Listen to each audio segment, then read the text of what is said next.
Soul Limit. El Génesis de Valaquia. Acto 1. Los arquitectos del Nuevo Mundo.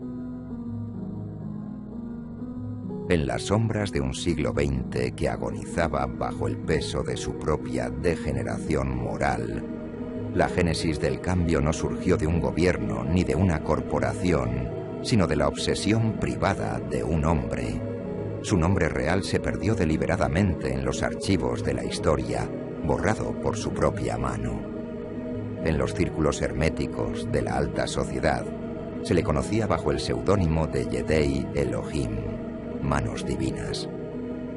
Este magnate estadounidense, de ascendencia hebrea y poseedor de un patrimonio incalculable que haría palidecer a los tesoros de naciones enteras, dedicó su existencia completa a una sola premisa. La biología humana no era un destino final, sino un borrador corregible, un manuscrito en blanco entregado por el universo que, inerte y ajeno a la mortalidad, construyó a través de millones de años de caos cósmico una conciencia lista y deseosa de conocer los propios límites de la realidad. Yedei no era un científico en el sentido académico del término. Era algo más peligroso. Era un visionario con recursos ilimitados y la paciencia teológica de quien espera la segunda venida. Desde su prematura infancia, Yedei había sentido la muerte como una ofensa personal, una arrogancia cósmica que se atrevía a poner límites a la voluntad humana. Vio morir a su padre de un cáncer que los mejores oncólogos del mundo declararon intratable, y en ese momento de pérdida irreparable, mientras el viejo hombre se reducía a una sombra amarilla entre sábanas de hospital privado, Yedei tomó una decisión que definiría todo lo que vendría después. No lloró. Canalizó la totalidad de sus emociones en propósito. Invirtió cada centavo y cada segundo de su vida en alcanzar los límites humanos. Canalizó el dolor en ambición por capital y el capital en aquel propósito primogenio. Guiado por una intuición que rozaba la profecía, Yedei Elohim acaparó en secreto a las mentes más brillantes de la genética, la medicina y la informática. Los reclutaba en persona, viajando a congresos científicos con identidades falsas, detectando el talento verdadero no en los currículums, sino en la mirada, esa chispa hambrienta de quien ha visto algo que el mundo aún no tiene vocabulario para nombrar. Su objetivo no era la dominación política, sino la libertad definitiva. Buscaba la emancipación de la especie de las cadenas de la enfermedad, el envejecimiento y la muerte. Una liberación sin dioses intermediarios, sin promesas de otra vida. La trascendencia aquí, en la carne, ahora. La herramienta para lograr esta visión fue hallada en el microcosmos. La Wolbachia, una bacteria parásita de artrópodos, conocida desde hacía décadas por su extraordinaria capacidad de manipular la reproducción de sus huéspedes. Una criatura de 2 micrómetros de largo que llevaba eones reescribiendo el destino de las avispas y los mosquitos con la indiferencia pragmática de lo que nunca tuvo conciencia. Mediante técnicas avanzadas de edición genética, CRISPR, mucho antes de que éstas se estandarizaran en la medicina comercial, cuando aún se consideraban ciencia ficción por los comités de ética que Yedei despreciaba con elegante silencio, el equipo clandestino transformó al parásito en un simbionte celular artificial. Así nació Valaquia, la más inesperada de las herramientas y a la vez, muy probablemente, la creación más poderosa de la humanidad. Valaquia fue rediseñada para saltar la barrera de las especies, pasando de los insectos a los vertebrados y específicamente al ser humano. A diferencia de su ancestro natural, Valaquia no buscaba destruir ni deformar al huésped. Su función era la optimización agresiva del usuario, un agente biológico que llegaba a remodelar el sistema del individuo bajo directrices específicas. La bacteria se infiltraba en el sistema nervioso central y la médula espinal, estableciendo una simbiosis a nivel celular. Se acoplaba a las mitocondrias del huésped con la precisión de una llave en una cerradura molecular, forzando un aumento del volumen mitocondrial del 2 a más del 12%. Las organelos se multiplicaban, se densificaban, se convertían en hornos cada vez más eficientes. El resultado fisiológico era inmediato y brutal en su magnificencia. Una producción masiva de ATPE que otorgaba al huésped una capacidad aeróbica superior a la de cualquier atleta de élite.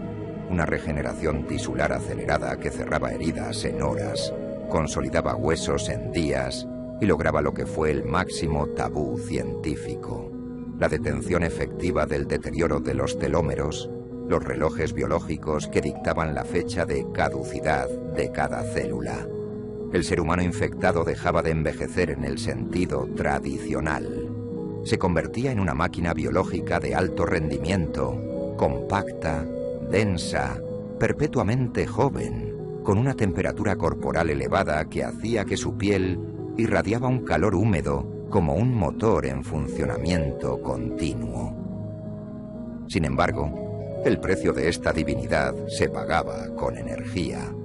El metabolismo basal de un infectado se disparaba a cifras que harían colapsar a un nutricionista convencional, exigiendo un consumo calórico voraz solo para mantener la maquinaria en marcha. Sus cuerpos operaban como reactores térmicos, generando un calor constante que los obligaba a disipar temperatura y a consumir glucosa de manera compulsiva para evitar que la bacteria, hambrienta, devorara los propios tejidos del individuo infectado como un último recurso metabólico. La divinidad celular tenía un precio elevado: 5.000 calorías diarias como mínimo, o aquella eternidad prometida daba paso a la autosarcofagia metabólica. El proyecto, concebido inicialmente como el elixir de la vida, sufrió una mutación filosófica y técnica con la llegada de Damián a principios de la década de 1990. Damián, quien era un prodigioso arquitecto de redes neuronales artificiales, llegó al proyecto como cualquier otro reclutado, con hambre intelectual y la sensación de que el mundo convencional era demasiado pequeño para su mente.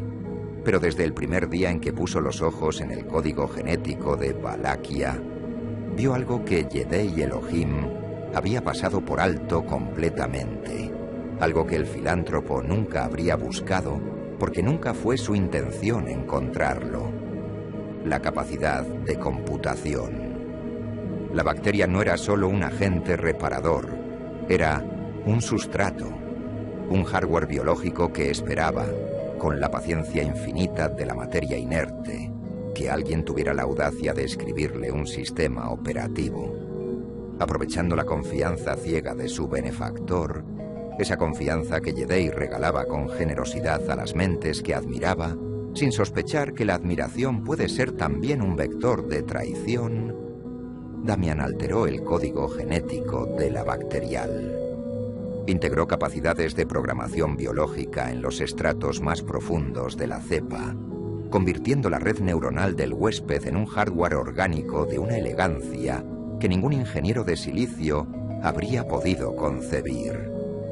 Bajo la influencia de Damián, Valaquia dejó de ser solo un agente de salud eterna para convertirse en una interfaz.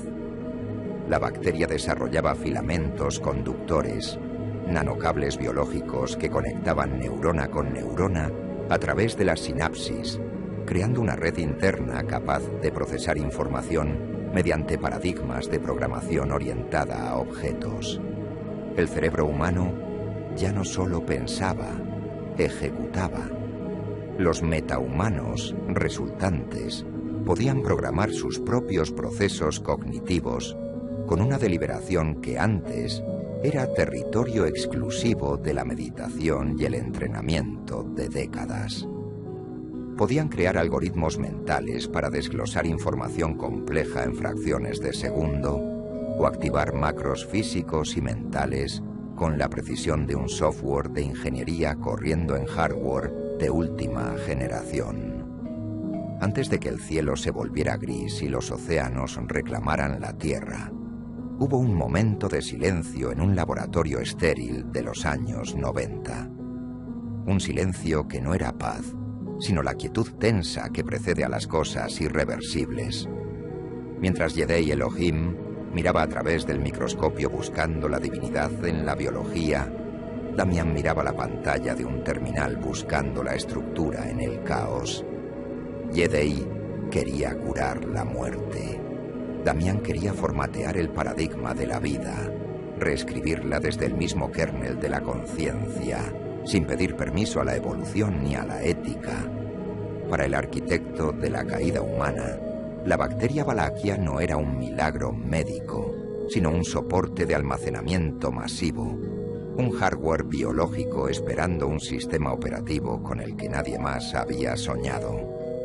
Y él escribió ese sistema con la meticulosidad fría de quien sabe que está creando algo que sobrevivirá mucho más que sí mismo. En el núcleo más profundo de la cepa madre de Valaquia, enterrado bajo capas de adenina y guanina, Damián no insertó simplemente genes, insertó un paradigma, utilizando los principios de la vanguardia informática de su época, los conceptos de herencia, polimorfismo y encapsulación, que por entonces apenas comenzaban a dominar el diseño de software.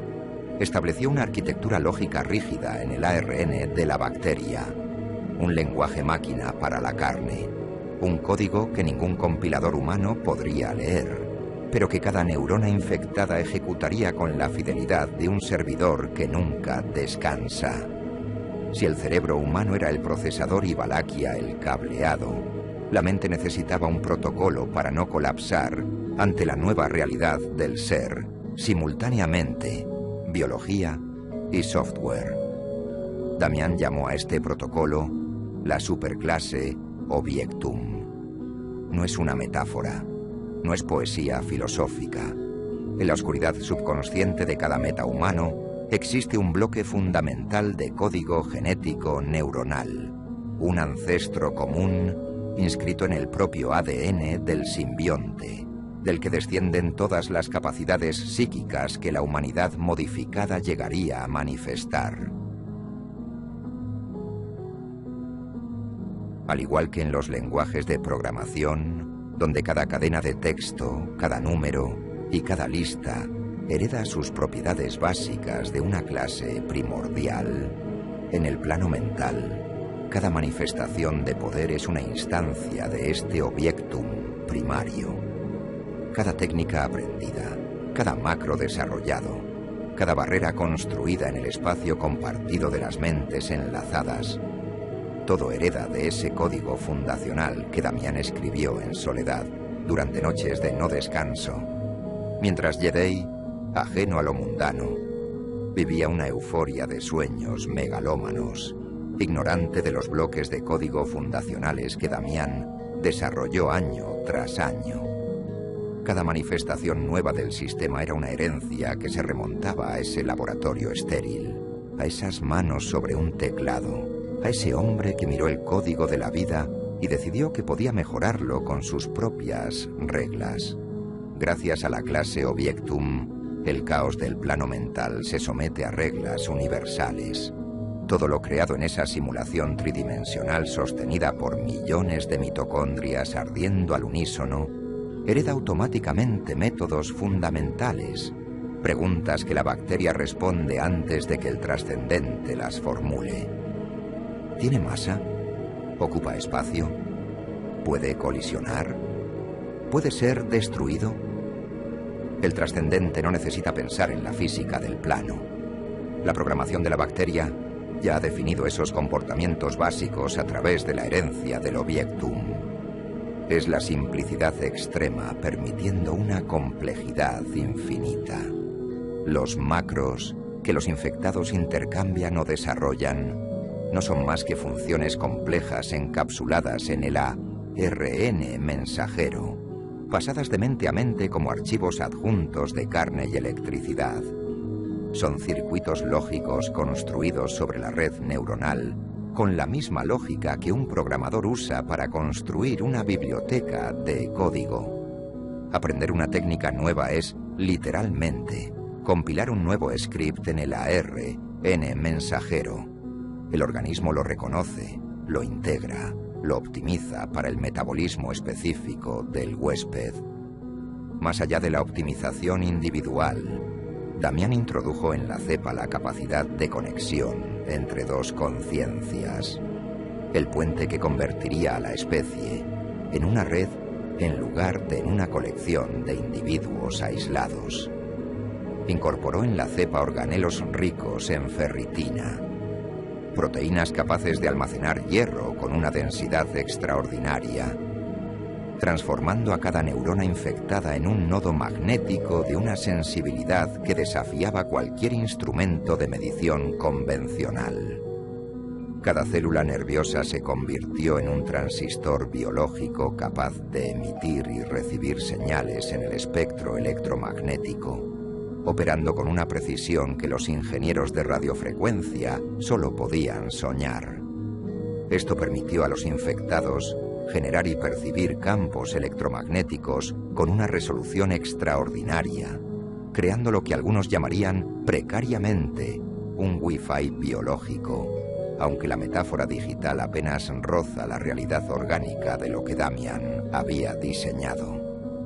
La telepatía dejó de ser un mito esotérico susurrado en los márgenes de la ciencia para convertirse en una función de hardware integrada en el sistema nervioso. La transmisión de datos a través de la inducción magnética celular, tan natural para un trascendente como mover los dedos o regular el ritmo cardíaco.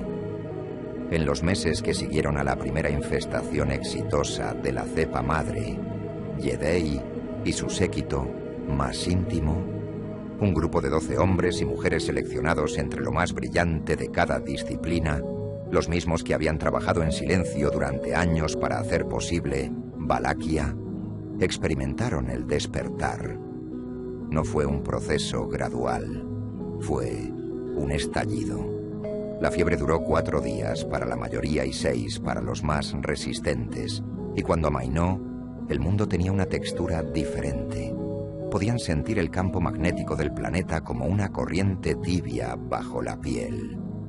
Podían sentirse entre sí sin hablar, sin mirar, sin estar en la misma habitación. Eran, por primera vez en la historia de la especie, algo genuinamente distinto a lo que había existido antes. Y entonces descubrieron el plano mental.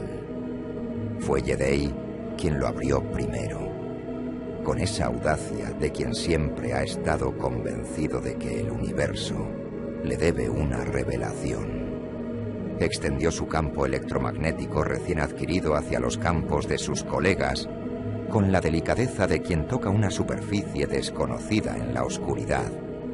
Y el espacio subjetivo entre ellos se fracturó y se volvió a ensamblar en algo diferente. Una realidad compartida sostenida por el fuego metabólico de todos ellos simultáneamente, una sala de trabajo común construida de voluntad y glucosa que ardía a ritmo febril en sus mitocondrias. El primero en entrar lo hizo con asombro, el segundo con incredulidad. Para cuando los 12 estaban dentro, el asombro se había convertido en algo que ninguno de ellos tenía vocabulario suficiente para nombrar.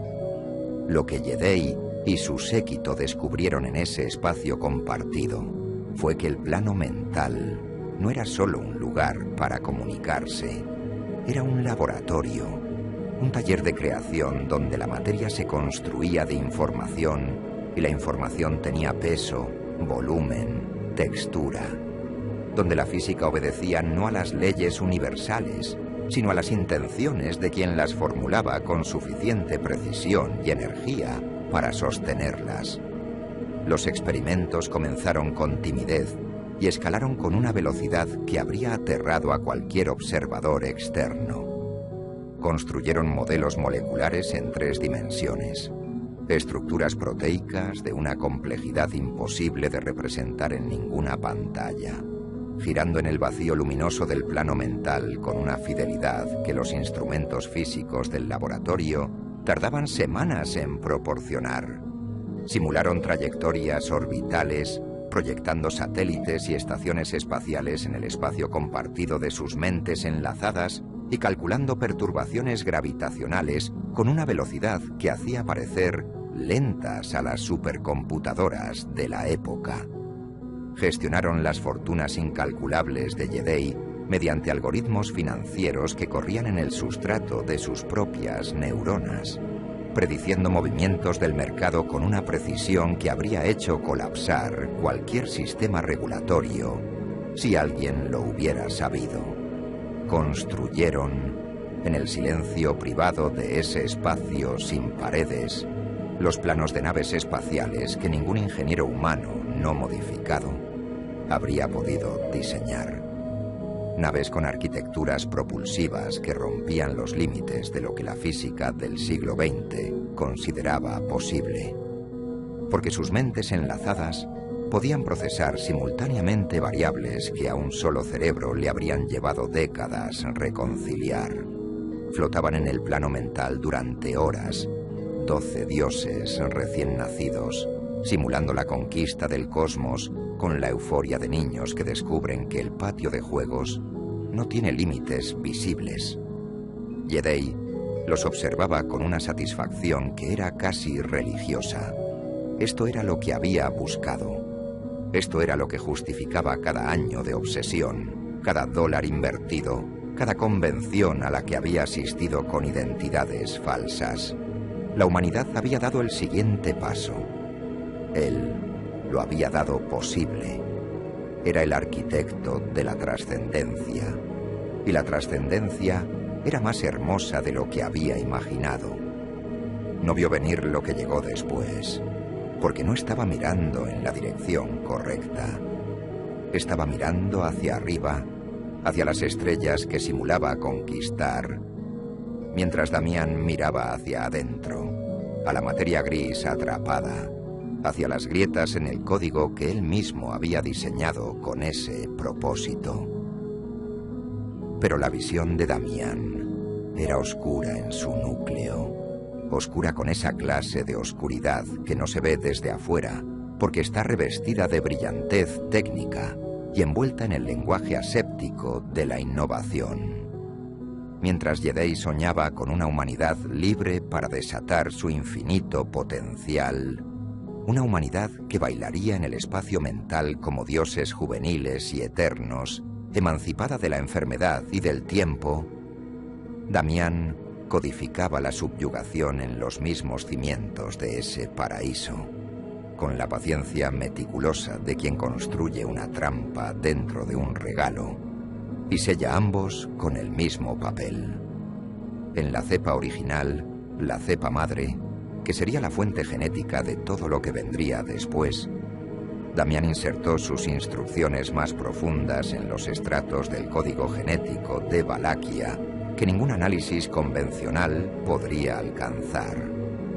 Una serie de mecanismos biológicos permitían no solo la transmisión de pensamientos entre mentes dispuestas a compartir, sino también la invasión de una conciencia sobre la otra, la penetración forzada de un yo en el territorio de otro sin invitación y sin posibilidad de expulsión. Introdujo el infame macro áurico Essentiam Exsumere, la habilidad de devorar la información, los recuerdos y la identidad de otros infectados, profanando su metacognición en tiempo real como un virus informático de raíz que otorgaba el poder de decodificar el alma y manipular como un simple archivo la propia esencia del individuo profanado. El libre albedrío convertido en dato, la personalidad convertida en recurso, el yo convertido en moneda de cambio para quien supiera cobrarla. En el fondo de la jerarquía de clases que gobernaba el plano mental, enterrado en esas capas más profundas donde ningún usuario posterior de Valaquia podría llegar sin los permisos que Damián se había reservado exclusivamente para la cepa original, Existía un comando que operaba a nivel de kernel con la autoridad absoluta de lo que ha sido diseñado desde adentro hacia afuera. No era un privilegio ganado en combate, ni una habilidad que pudiera enseñarse o robarse mediante los métodos ordinarios del plano. Era el regalo envenenado en el corazón de la creación. La trampa en los cimientos que nadie encontraría porque nadie sabía que los cimientos tenían trampa. La técnica absoluta de Essentiam Exumere no es un ataque convencional. No es una fuerza que golpea, ni una barrera que resiste, ni un proyectil que busca su blanco en el espacio compartido de las mentes enlazadas.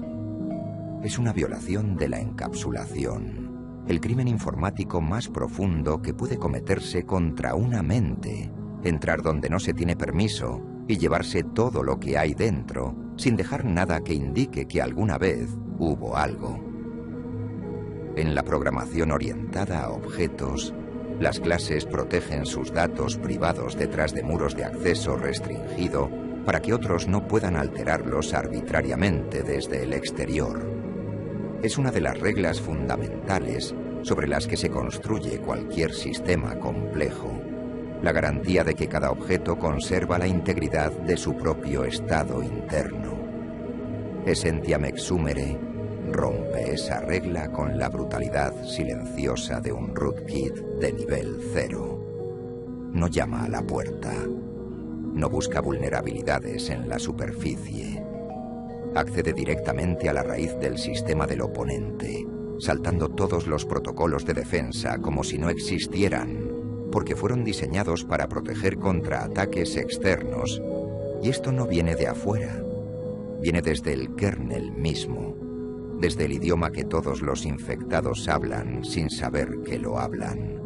Desde la gramática que Damián escribió antes de que hubiera hablantes. Cuando Astrid o el propio Damián utilizan esta habilidad, no están simplemente golpeando la mente del enemigo en el plano mental compartido. No están atacando el escudo que el soldado construyó en años de entrenamiento. Ni la espada que el veterano forjó combate a combate, ni el proyectil que el francotirador mental lanzó desde una distancia calculada. Están accediendo a los métodos privados de la clase object personal del oponente. Están descompilando al individuo, desenrollando la cadena de instrucciones que lo hace ser quien es, separando el yo de sus propias instrucciones de funcionamiento con la precisión quirúrgica de quien conoce el código fuente mejor que su autor. Cuando se utiliza esta habilidad, no están simplemente golpeando la mente del enemigo en el plano mental compartido.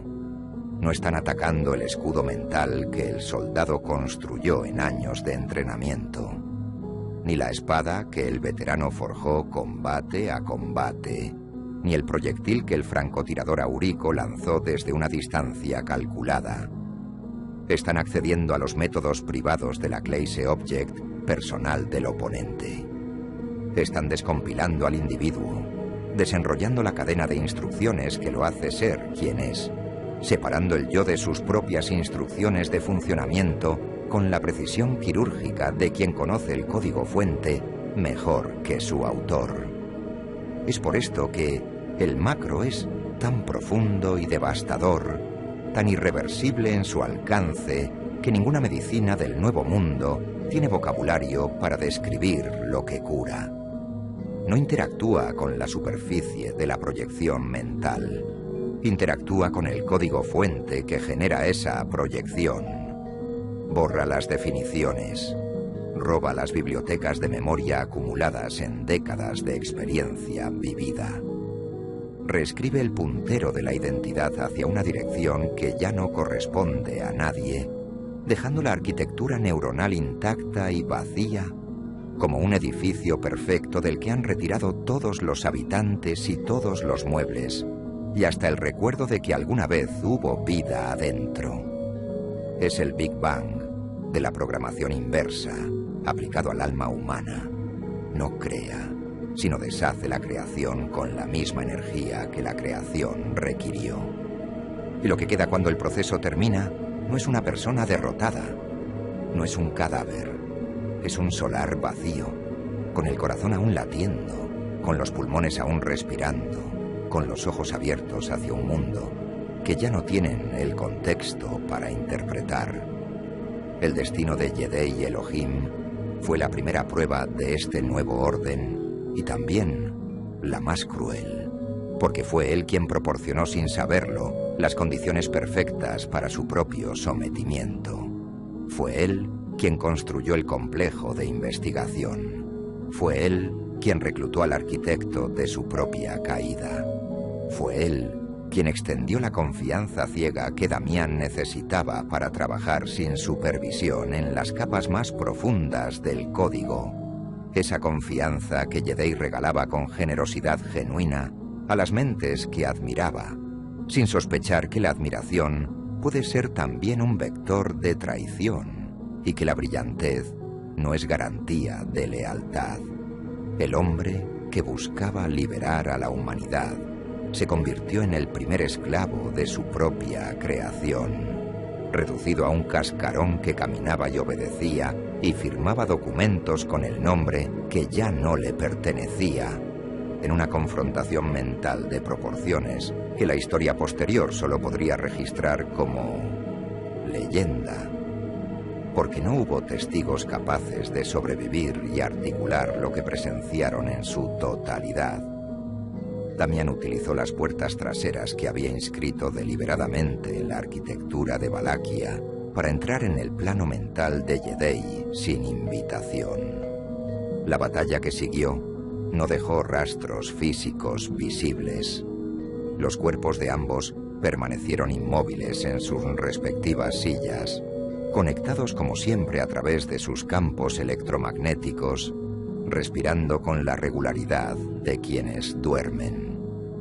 Pero en el espacio invisible entre sus sinapsis se libraba una guerra de una ferocidad que no tenía equivalente en la historia de ningún conflicto humano anterior.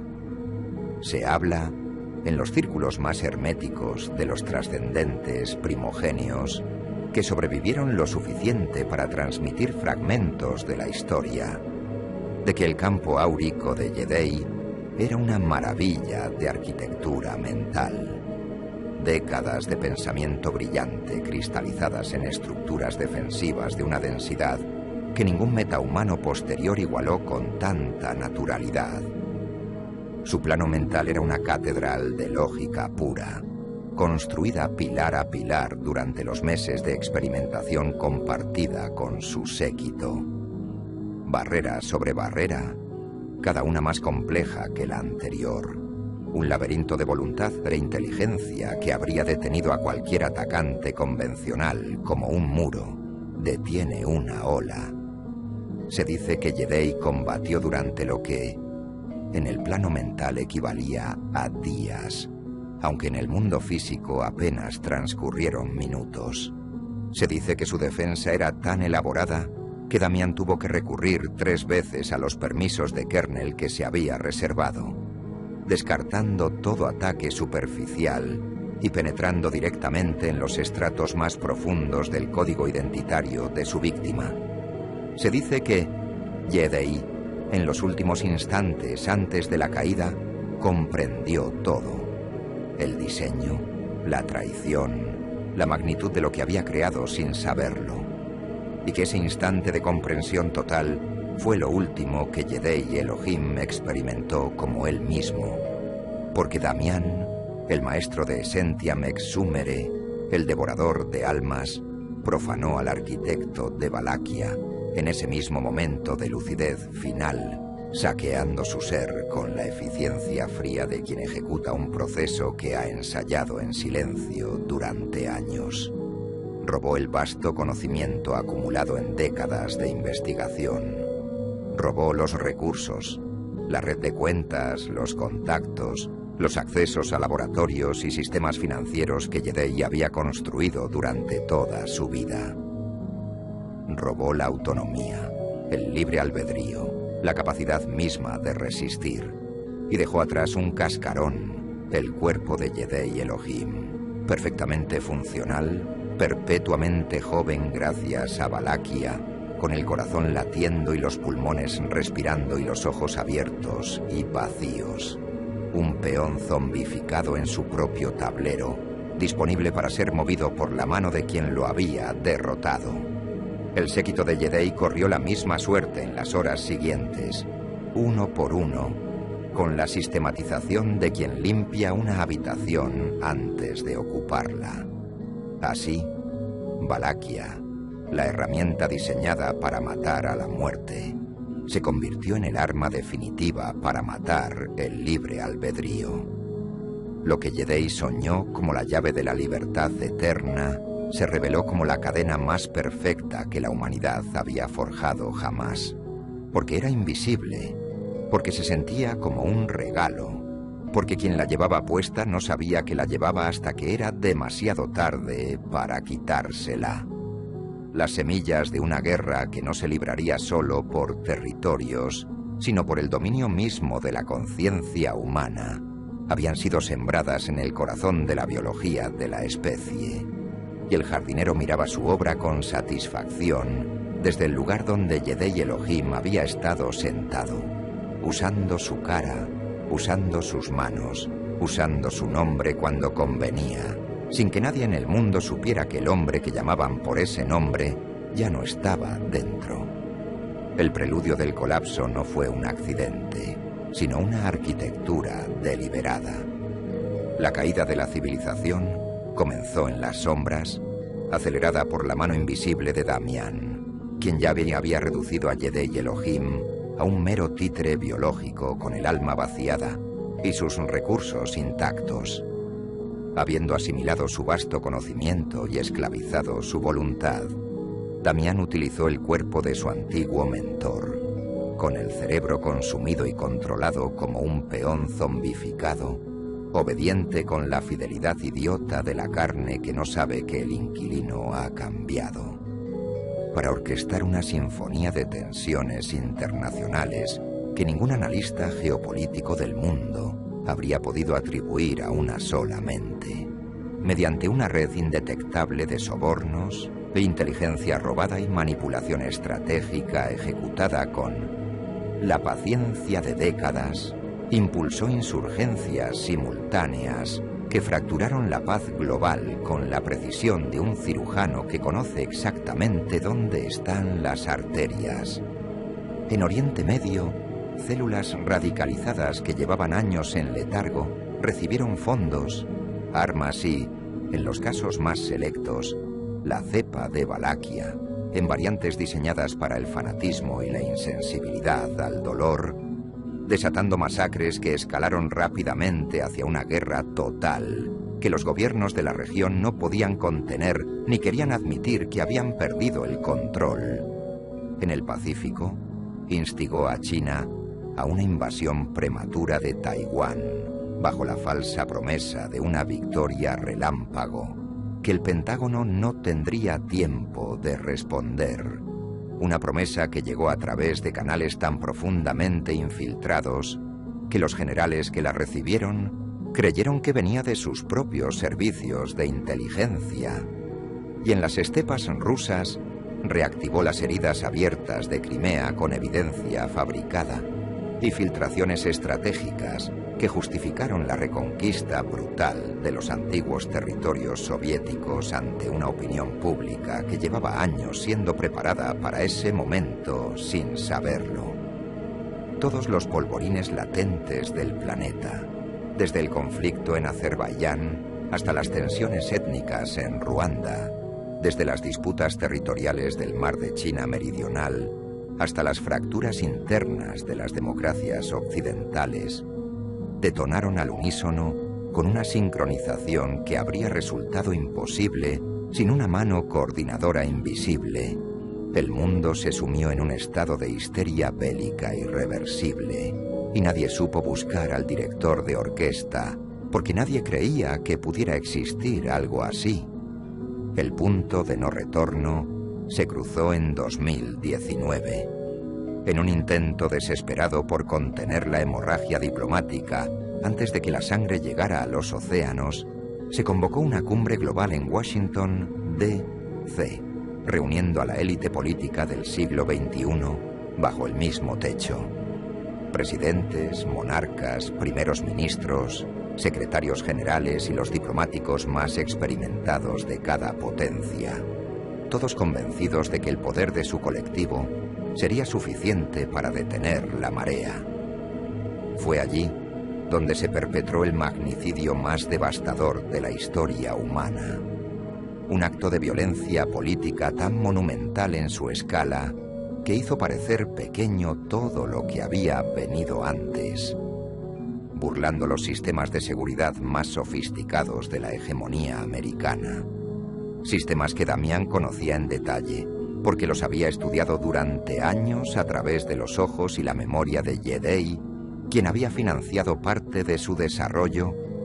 Un atentado terrorista de escala industrial pulverizó la sede del poder, eliminando de un solo golpe a las cabezas de Estado de las naciones que aún podían haber impuesto un freno al caos. El mundo quedó acéfalo en el tiempo que tarda una onda expansiva en recorrer un pasillo de mármol. Este vacío de poder no trajo silencio, sino fuego. Los ejércitos, sin cadenas de mando claras y presas del pánico de quien sabe que es su enemigo, ya no tienen nada que perder. Se lanzaron al dilema de atacar o ser aniquilados y eligieron atacar con la desesperación de quien confunde la velocidad con la estrategia, precipitando la Tercera Guerra Mundial no como una decisión deliberada, sino como la suma de miles de decisiones individuales tomadas en el terror de segundos irrepetibles.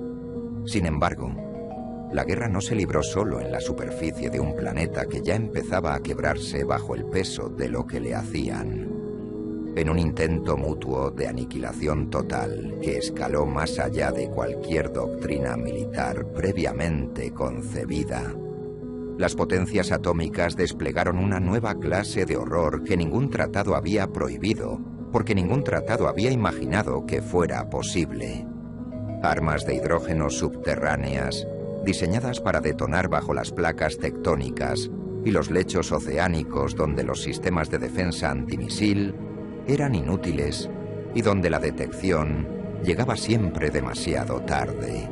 El objetivo declarado era causar terremotos y tsunamis artificiales que paralizaran la infraestructura enemiga desde adentro, que hundieran puertos y derribaran centrales eléctricas sin necesidad de un solo avión en el cielo. El resultado fue un cataclismo geofísico de proporciones que ningún modelo de simulación había predicho, porque ningún modelo había tomado en serio la posibilidad de que todos dispararan a la vez. Las detonaciones simultáneas bajo las fallas más profundas del planeta provocaron una erupción del supervolcán de Yellowstone con el doble de su energía potencial liberada. 2000 kilómetros cúbicos de roca fundida y gas sulfuroso vomitados al cielo, en una columna que tardó días en dejar de crecer y años en dejar de matar. El hemisferio norte quedó cubierto de ceniza. Simultáneamente, la violencia sísmica y térmica acumulada en los lechos oceánicos alteró la distribución de masa del planeta con la brutalidad de un golpe de martillo contra un giroscopio, provocando un giro del eje magnético de 150 grados que invirtió la polaridad del campo magnético terrestre en un proceso que debería haber tardado milenios y que en cambio ocurrió en semanas. Lo que los mapas llamaban norte apuntaba ahora al sur. Norteamérica, devastada y humeante, ocupaba geográficamente el lugar de la antigua Antártida, y sobre sus ruinas el nuevo polo exhalaba un aliento de azufre y hielo negro que no distinguía entre vencedores y vencidos. Esta reconfiguración planetaria, combinada con un cambio climático que llevaba décadas acelerándose y que el impacto volcánico convirtió en desbocado, fundió la totalidad de los casquetes polares en un proceso que debería haber tomado siglos y que el calor interno del planeta liberado por las detonaciones comprimió en años. Los océanos se elevaron 250 metros, una marea bíblica y permanente que borró las fronteras con la indiferencia del agua que siempre encuentra su nivel, sumergiendo las grandes metrópolis costeras bajo aguas negras, frías e implacables que no devolvían lo que habían tomado. Nueva York se convirtió en un arrecife de acero, Shanghái en un espejismo de cristal bajo las olas, Londres en una leyenda de profundidad que los buceadores del Nuevo Mundo explorarían generaciones después como si fueran las ruinas de Atlántida. China, Rusia, Estados Unidos y la Unión Europea dejaron de existir como entidades funcionales, desintegradas por la guerra, el hambre, el colapso de las cadenas de suministro y la simple imposibilidad geográfica de gobernar territorios que el planeta había decidido reorganizar sin consultar a nadie. La aparición de Valaquia sobre los remanentes de esta sociedad moribunda no fue silenciosa. Llegó como una invasión microscópica que reescribió la definición misma de estar vivo, propagándose entre los supervivientes con la eficiencia de lo que ha sido diseñado para encontrar huéspedes y la voracidad de lo que ha sido diseñado para no soltarlos. Esta bacteria, una intrusa sintética con la forma de un frijol y la voracidad de un parásito que no conoce la saciedad, colonizó el sistema nervioso de casi la totalidad de la especie remanente, anidando en la espina dorsal y trepando hacia el cerebro como una hiedra invisible que no pregunta permiso para crecer. Se transmitía por el aire en concentraciones suficientes en entornos cerrados. Se transmitía por el agua contaminada de los nuevos mares interiores. Se transmitía por el contacto directo entre heridos que compartían vendajes y por el aliento de quien ya la llevaba dentro, dirigido hacia quien aún no. En el caos de los primeros años post-colapso, cuando millones de personas compartían refugios improvisados y bebían de las mismas fuentes contaminadas, la propagación fue inevitable, con la inevitabilidad de las cosas que han sido diseñadas específicamente para que así ocurra. Damián lo sabía, lo había calculado. Para los infectados, para los nuevos trascendentes que emergieron de la fiebre de 4 días con el mundo cambiado de resolución, la existencia se convirtió en una negociación constante con la termodinámica. Sus células son reactores nucleares en miniatura que no tienen botón de apagado, que arden con la misma intensidad mientras el portador duerme o mientras combate, que consumen sin discriminar y producen sin pausa.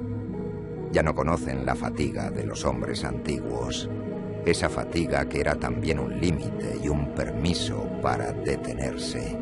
En su lugar tienen un umbral de rendimiento que se eleva continuamente, un metabolismo que procesa el esfuerzo físico con la misma indiferencia con que un motor industrial procesa el combustible que le suministran. Corren 10 kilómetros sin que el aliento les falle, con la cadencia regular de quien camina, porque sus mitocondrias multiplicadas producen ATP en cantidades que ningún atleta no modificado podría sostener durante más de segundos.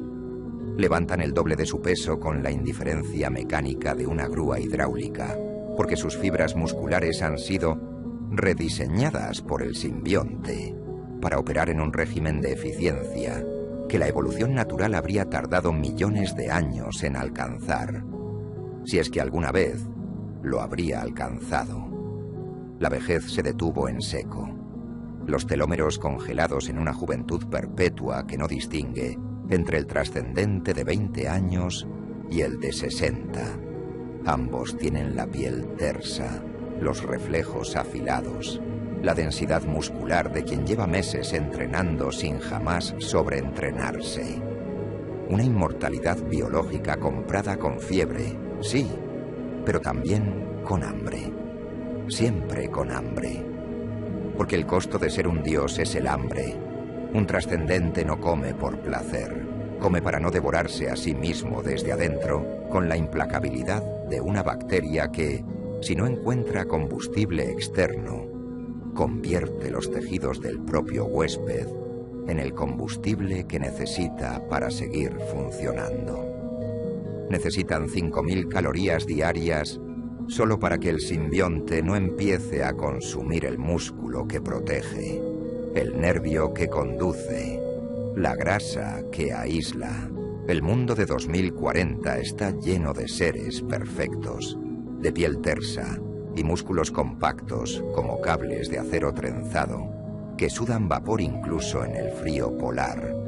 Ese calor excedente de 50 vatios que irradian como computadoras orgánicas mal refrigeradas. Ese halo tibio que los delata en la oscuridad para quien sabe leer el espectro electromagnético, y que bajo esa perfección exterior arden con una urgencia metabólica que no tiene descanso. La búsqueda de glucosa, arroz, azúcar, almidón, cualquier carbohidrato que arda rápido en la sangre y llegue a las mitocondrias antes de que el simbionte empiece a cobrar en carne lo que no encuentra en alimento, es tan desesperada y tan constante como la búsqueda de munición.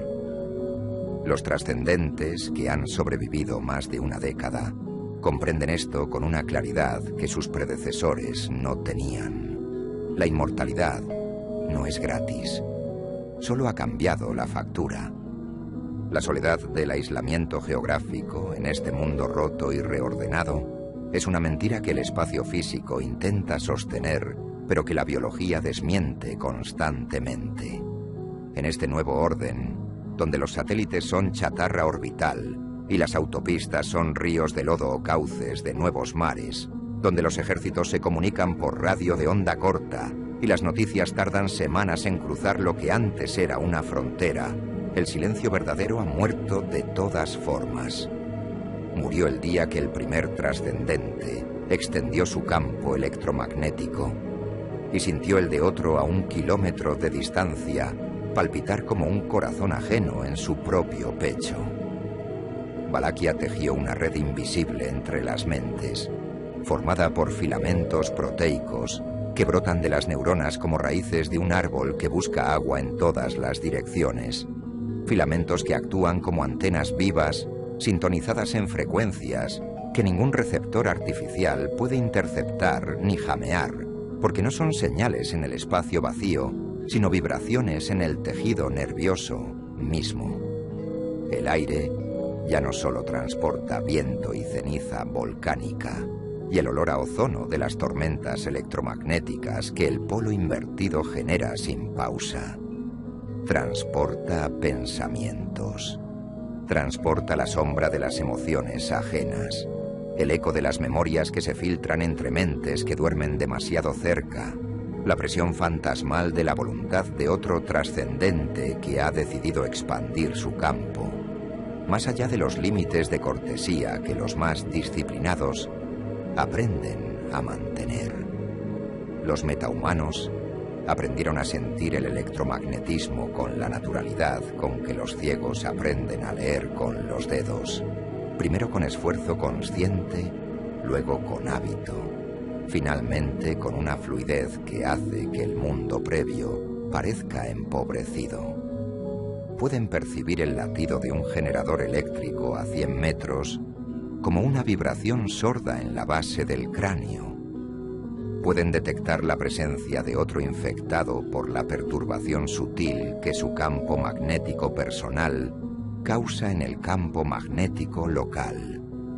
Esa pequeña anomalía en el espacio que los rodea, que es tan inconfundible para un trascendente entrenado como una pisada en la nieve.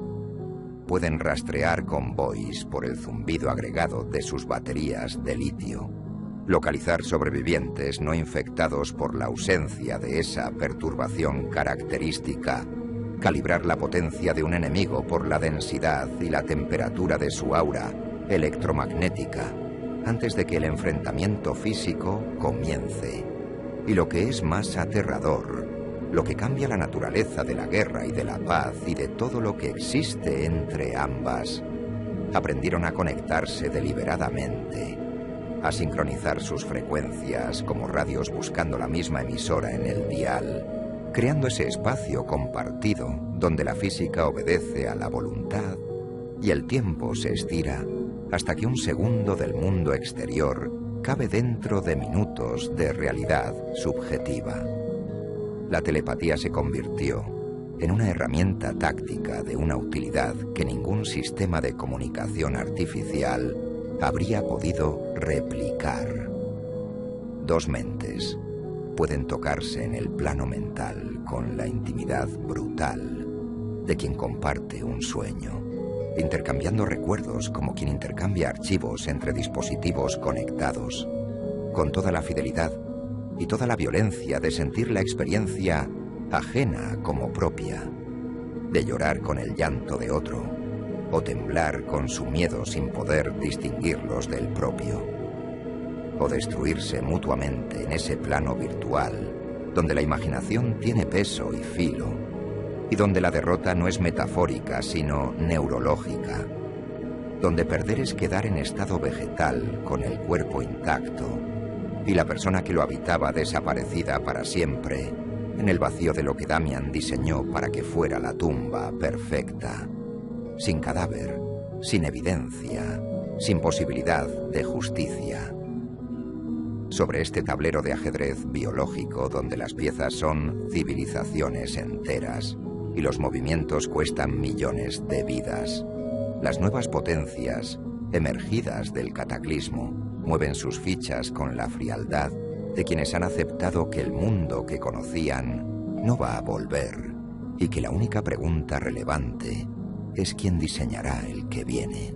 El comercio internacional murió el día que los satélites cayeron, convirtiendo la órbita baja en una trituradora de metal que el síndrome de Kessler mantiene activa con la inercia imparable de la cadena de colisiones que nunca terminará por sí sola. Sin internet, ni GPS, sin comunicaciones satelitales, ni rutas aéreas comerciales, el mundo se volvió local, táctil y brutal, con la brutalidad de las cosas reducidas a su esencia más simple. Las rutas comerciales son senderos peligrosos patrullados por mercenarios que cobran en baterías de litio, en antibióticos, en viales de glucosa concentrada o directamente en sangre cuando las otras monedas escasean. La información se mueve lenta, llevada por mensajeros que cruzan fronteras invisibles definidas por el alcance de los campos electromagnéticos de los trascendentes que las vigilan, o transmitida por ondas de radio de onda corta que crepitan en la noche con la urgencia fragmentada de quien sabe que el canal puede cortarse en cualquier momento. En este mundo donde la biología es la nueva carrera armamentística y los cuerpos son el nuevo campo de batalla, donde la derrota más absoluta no deja cadáveres, sino cáscaras, donde la victoria más completa no conquista territorios, sino conciencias, la humanidad sobrevive con la tenacidad irracional de quienes no saben rendirse. Arden sus mitocondrias, arden sus ciudades, arden sus odios y sus lealtades y sus esperanzas deformadas por el calor de un mundo que no reconocen. Y en el núcleo de todo ese ardor, invisible y omnipresente como el código que nadie puede leer pero todos ejecutan, la herencia de Damián espera. Paciente, hambrienta, con los permisos de administrador intactos y la puerta trasera siempre abierta, porque fue diseñada para que ninguna llave que no fuera la suya pudiera cerrarla jamás. Todo es un objeto, todo hereda del obiectum. Y en el plano mental donde las almas son archivos y las identidades son datos y la voluntad es el único firewall entre el yo y la nada, si no controlas tu código, alguien más lo borrará. Esa es la ley que Damián inscribió en el ADN de la civilización humana, antes de que nadie supiera que existía una ley nueva. Y esa ley, a diferencia de todas las que los hombres habían escrito antes en piedra o en papel o en sangre, no podía quemarse, ni inundarse, ni enterrarse bajo la ceniza de Yellowstone. Estaba grabada en los huesos de la especie, y la especie, sin saberlo, la obedecía